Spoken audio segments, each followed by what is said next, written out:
Welcome to Wednesday in Dallas in 2024 SEC Football Media Days. I'll introduce, I'll call it a statistical anomaly. So through the day today, we will have with us 3 of the 4 head coaches who led teams in the college football playoff semifinals last year. I don't think that's ever happened between Coach Saban, Coach DeBoer, and Coach Sarkisian. You'll see 3 of the 4.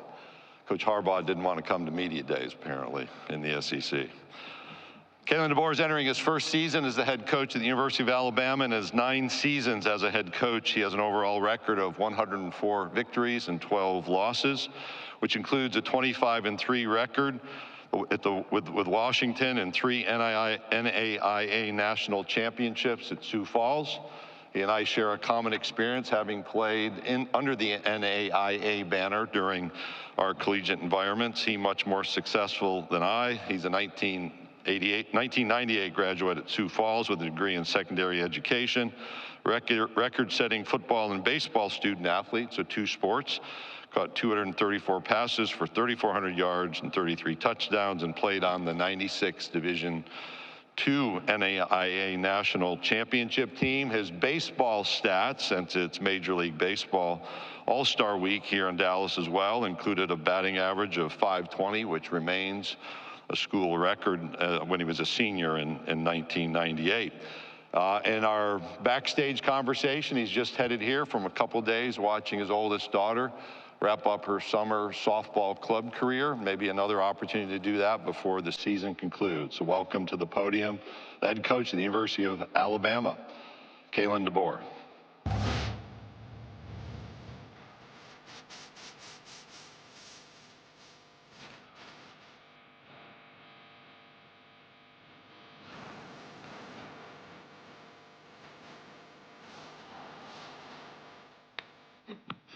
All right, good morning. And it's great to see all you and be here at SEC Media Days. Thank you, Commissioner, for the introduction. Appreciate all your leadership. That's probably the first thing I would say is just in 6 quick months, I've had a chance to get a taste of the SEC, and whether it's Commissioner Sankey or all the coaches that are part of our great football conference. It's just been awesome. Seeing the leadership, being a part of a bunch of people that want to change and continue to evolve the great game of football as well as college athletics. So I want to thank all of you for being here. Appreciate all the support and all the coverage you give our programs, not just mine, but college football in general. So it's a great sport, and thanks for all the stories. We got so many great players. I got some here today that have amazing journeys that I know, we want those stories out there and be told. So speaking of, I got 3 great gentlemen, Jalen Milroe, our quarterback, Malachi Moore, our safety, and Tyler Booker, who I know you'll see throughout the day. These guys have just been special from the beginning. Probably 3 of the guys that when I really look at it and all the craziness with transition and coming into the program myself, 3 of the guys that just never wavered from the beginning. And they just really believed in themselves. They believed in the program. They believed in our coaching staff as we continued to present and make the hires. But they just really have stayed steady. And because of their leadership, I feel, the culture's continued to grow. And we had a great winter, great spring, and really looking forward to the season that lies ahead. It's been 6 months, 6 months in Tuscaloosa. It's been extremely welcoming to come into the community. Of course, I love their football and athletics and as a whole. And just being welcomed, my family and I, it's been special. It's made the transition easy for myself. And then also, I just want to say that, in the transition, I can't thank our president, Dr. Bell, as well as our AD, Greg Byrne, enough for just their support and everything that they've done to help, acclimate me and our staff and just do the things that we need to do to hit the ground running.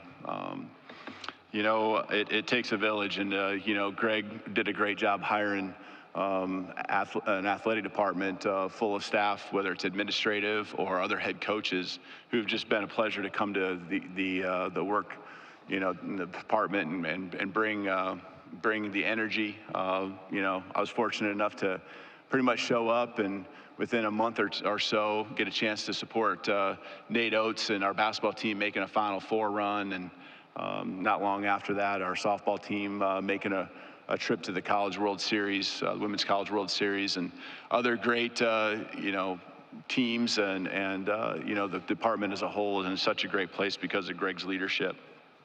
When it comes to just our staff, I couldn't be more proud of just how far we've come just in a short amount of time.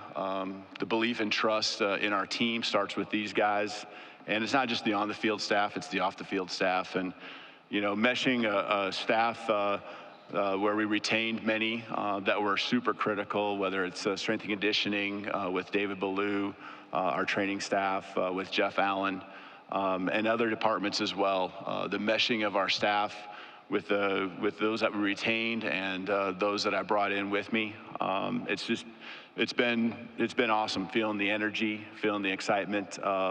Every day I walk in the building, it's such a pleasure to go to work with these people. They're beyond motivated. They're driven to be great, driven to uphold the great standard of Alabama football.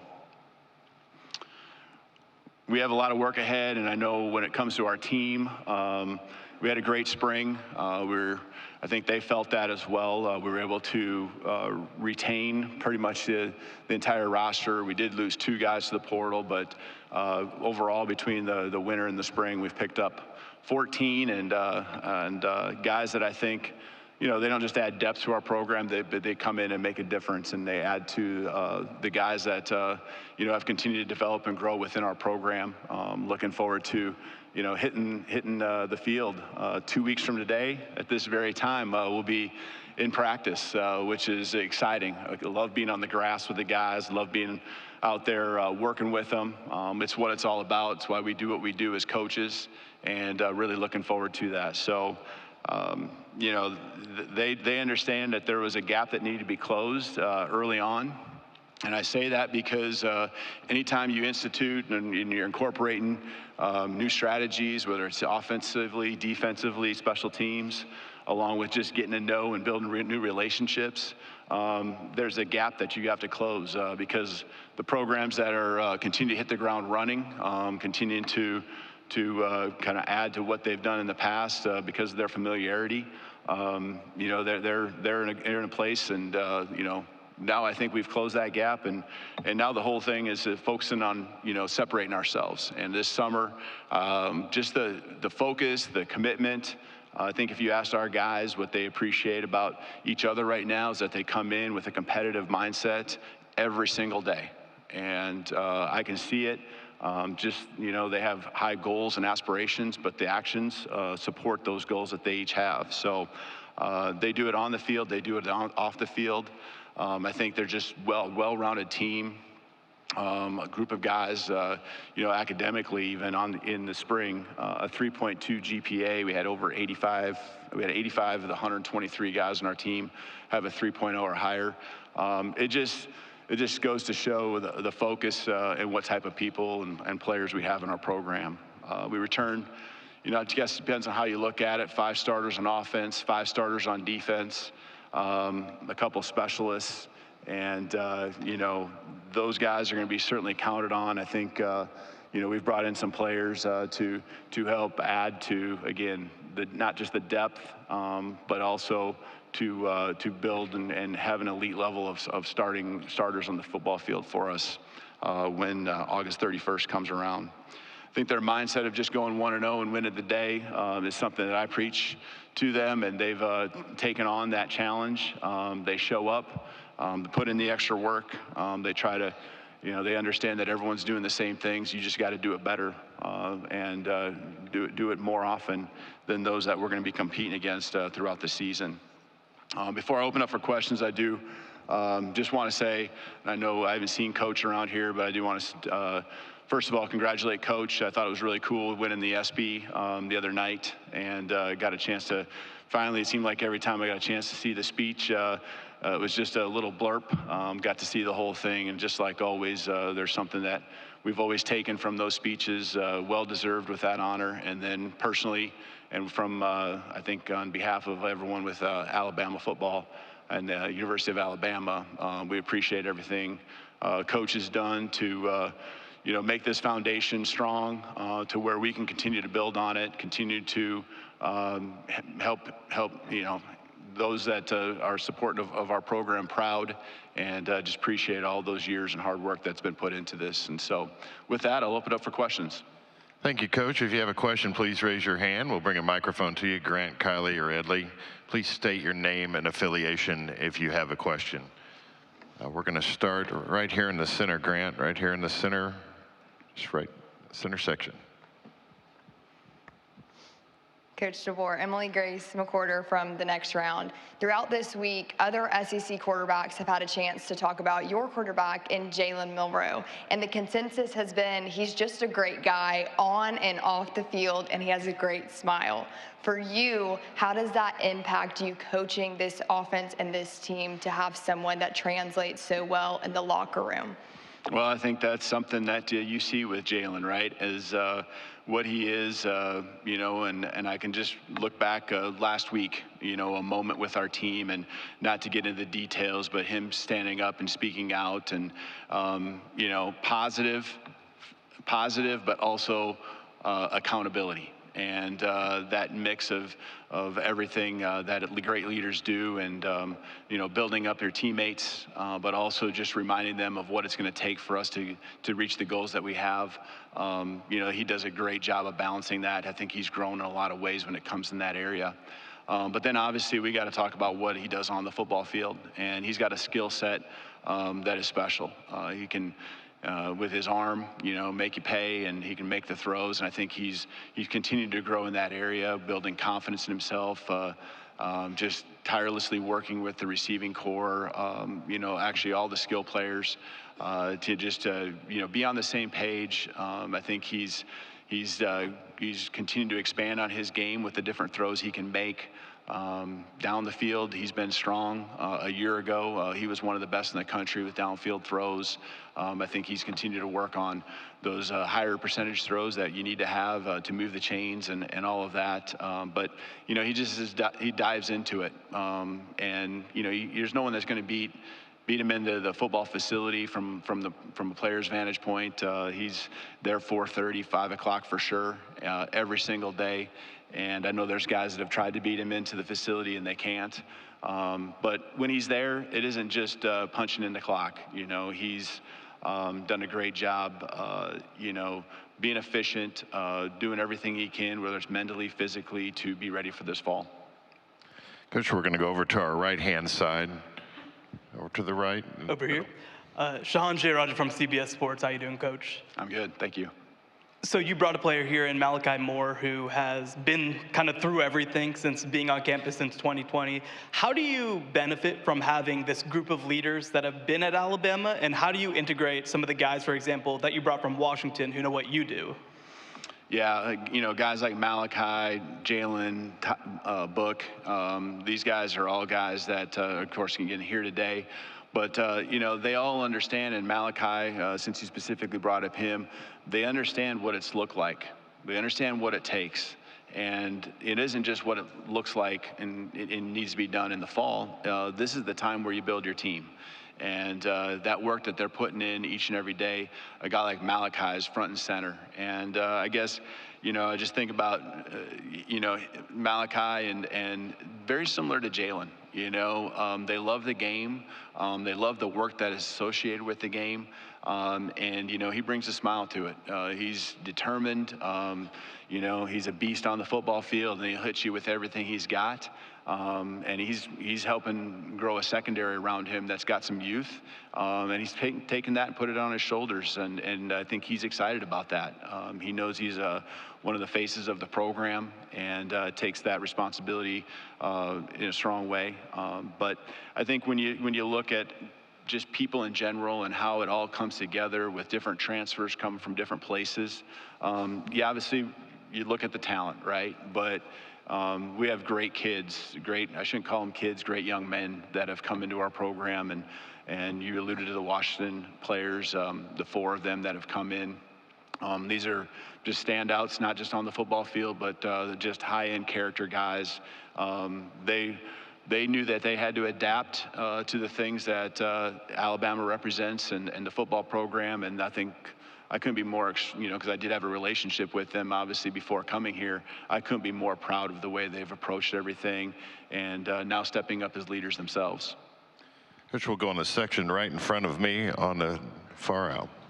Good morning, Coach. Stephen Smith of Touchdown Alabama. You talked about Malachi Moore, but for Deontay Lawson, other guys that are in-state players from the state of Alabama, what did they teach you and show you when you first arrived about the standard and what it means to play to that and even coach to it? Yeah, I actually took notes, and I still am taking notes, right? These guys have been here longer than I have, and sometimes, we use a saying, you don't know what you don't know, and just trying to take it all in.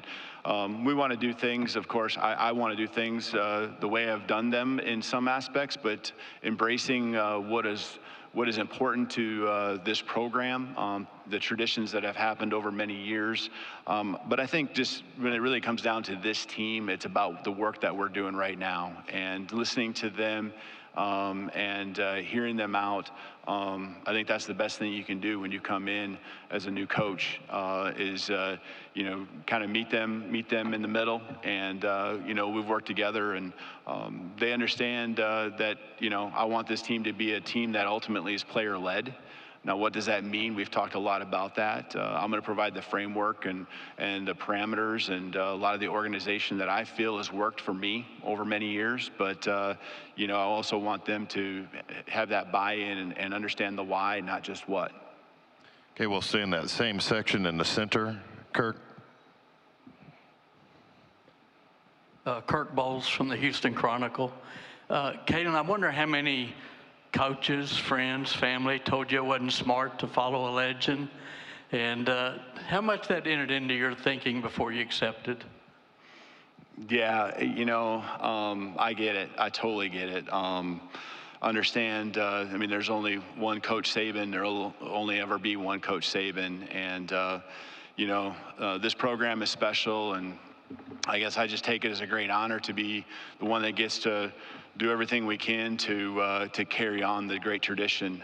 So much blood, sweat, and tears, whether it's the players and the alumni that have been in this program or our coaches, and obviously referring to Coach Saban, so much is put into this place.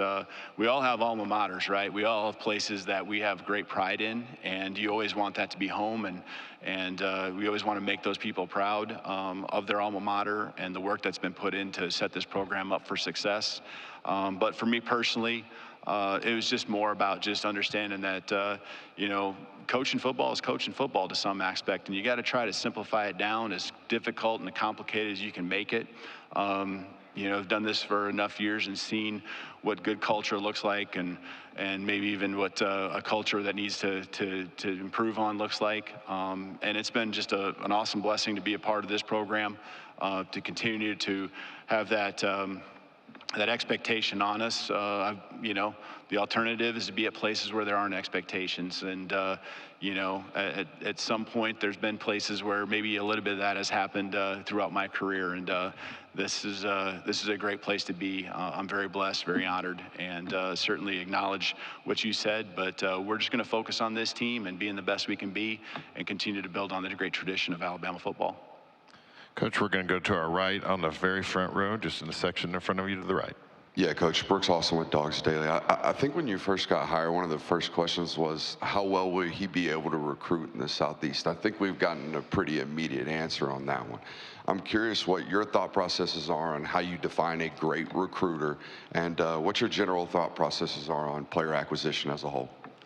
Yeah, I knew the intensity level that existed here in the SEC, and I think across college football is just so competitive. But understand that it certainly is different, and I knew it was important for me to put the right people around me.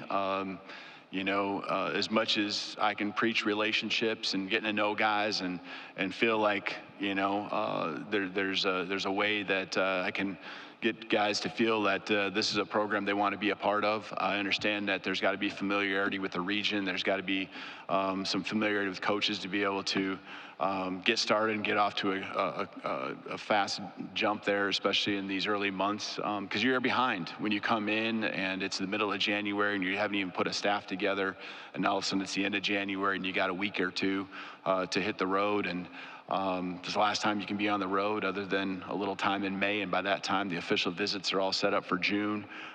We were behind, and so I had to have a staff that would work well together. I think it's all hands on deck with our staff.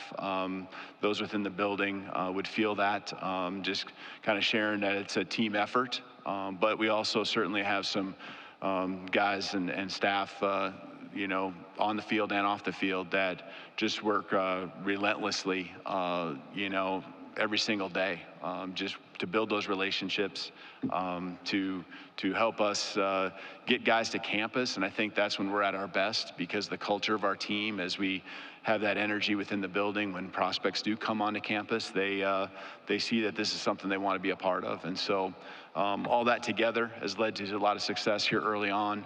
Obviously, it's an everyday thing, and so it never stops. But we certainly understand that, having the right guys in our program is all going to make us better coaches in a lot of ways. Okay, we'll go in the center aisle, just straight ahead. Yeah, Coach DeBoer, Drew DeArmond, WCZN Radio, Huntsville, Alabama. Now that analysts can coach on the field in practice and in games, how big an addition is it for Chuck Morrill to be a part of the staff who helped you have a lot of on-field success defensively at Washington? Yeah, no question. Chuck Morrill and I, we go back. We were actually teammates together and spent 10 years together at the University of Sioux Falls. He was the defense coordinator. I was the offensive coordinator starting out. Our relationship, when it comes to just how close we are, just the trust we have in each other. He's a guy that's just as loyal as it gets. Did a great job for us at Washington the last 2 years, and coming in, he and Kane Womack have just really worked so well together. I know the role has been as an analyst and a coordinator. We have other members that are on the on-field staff that are critical to our scheme and development and growth of our defensive side of the ball. But just another great voice, a guy that knows ball inside and out. And I'll put him up there as one of the best. If he was a coordinator, when he was a coordinator last year, the best in the country. And to have that luxury now with so many great coaches in our program, it's an awesome thing. Which will go straight in front of me, middle section, third row. Barry. Yeah, Kalen, Barry Trammell with the Tulsa World. Related to the recruiting question, the only hole in your resume is you've never coached south of Carbondale, Illinois. What's it been like adjusting to the culture change? Or maybe there's not a culture change. Maybe it's Sioux Falls South. I don't know. But what have you had to do to adjust to a new region of the country, new culture, football culture, Southern culture, all those things? I've sweat a lot more. It's hot. I think first of all and foremost, I think people are always what make places, right? And I've lived in a lot of different places around the country, from the Northwest to over by Detroit and the Midwest and South Dakota to Fresno, California, and obviously Carbondale, and now here in Tuscaloosa. And I think people are always what make the place. And there are just so many great people in Tuscaloosa, and obviously they're passionate about their football. It's really made this transition smooth and enjoyable. It probably is, close to being the place that reminds me the most of, honestly, being back in South Dakota. Just the people, not necessarily, somewhat, I guess, just the geography. There's no coastline, I guess, up in South Dakota, but there's a lot of just great things that are similar to what feels like home. Which we'll go over to our far right, over to the right in the front row. Coach, good morning. Ken Capps from Football Writers Association of America. And first of all, congratulations on winning the Football Writers 2023 Coach of the Year Award. We enjoyed giving that to you down in Houston last year before the Sugar Bowl. And of course, then a few weeks later, you're down in Alabama. In the last 6 months, what has surprised you about going to Alabama and Tuscaloosa, and anything that you didn't anticipate that you've seen since you've been down there? You know, I think I should never be surprised at the things that great programs do and have and the culture that exists. But what really has been awesome to see, and again, this isn't necessarily a surprise, but it's been awesome just to see our guys be completely 100% focused on the main things. And their chemistry and their trust and belief is one thing, but I think, and the accountability as well, but I think that the way they respect each other, you know, you could see it in spring ball. And as much as I try to do a great job of laying out the tempos of practice and how we need to be aggressive and play the game the way it needs to be played, but also, hey, we got to protect each other. We need each other. You know, I know I needed to say those things. I wanted to say those things, and it's important to me. But I think they understood that. And that's, again, a credit to Coach Saban and everyone that's coached in the program before, and the culture that existed even before I got here. But these guys, they know they need each other to reach the goals that we have as a program. And then I think they also really respect the goals that they have each individually of, you know, whether it's being the greatest college football player you can be or, you know, moving on and putting yourself in a good spot to move on to the NFL. And so, again, not a surprise, but something that just I have a lot of appreciation for. And it was an awesome spring. And I really think that all 15 practices, we maximized and got the most out of all 15 of those from start to finish. We have time for a couple more. We'll start over here in front of you to the right, in middle section. Coach, Rob Brown, SEC Sidelines Sports Network in Memphis. First off, I'll say we've hunted for years in Chamberlain and Iroquois and Kimball, South Dakota. Every one of those people up there were SEC. They knew the SEC very well. They love college football. How much is your background in D2, D3, driving the bus and doing everything from the ground up? The guy you're replacing, Nick Saban, talks so fondly about the work ethic he learned up in Monongahela, West Virginia with his dad. Talk about who you are and how that made you what you are. Yeah, I love how the stories get better and better of all the responsibilities I had. I did not drive the bus, but you know, that's what the stories and the legends will be down the road, right? And so I think I know this. I would not trade my journey for anything.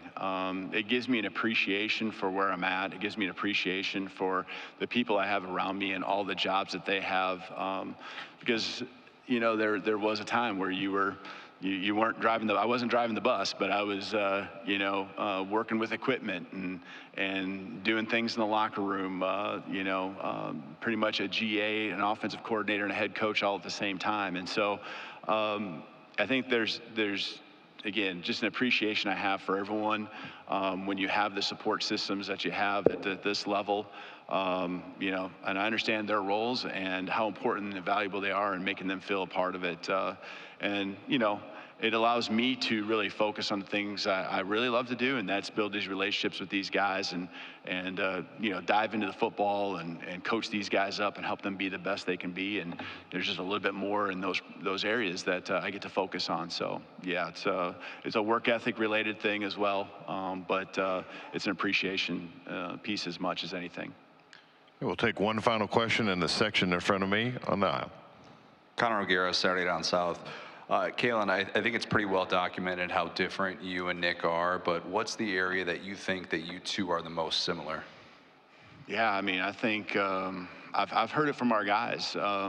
You know, I know Coach Saban just poured into these guys. You know, he loved them, he believed in them. I mean, he pushed them to be their best. And I think you always look at, I mean, every coach is different, right? We all have different personalities. We all go, you know, have our styles, and especially when you've been doing it for a while, you know, in this profession, you kind of have the things that you really like to do and favor. But in the end, the most important things, I think a lot of those are probably pretty similar more than they're different.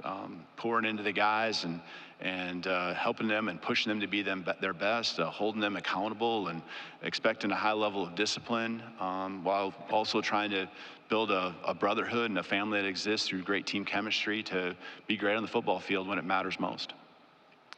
Coach, thank you for your time this morning. Awesome. Thank you. Roll Tide.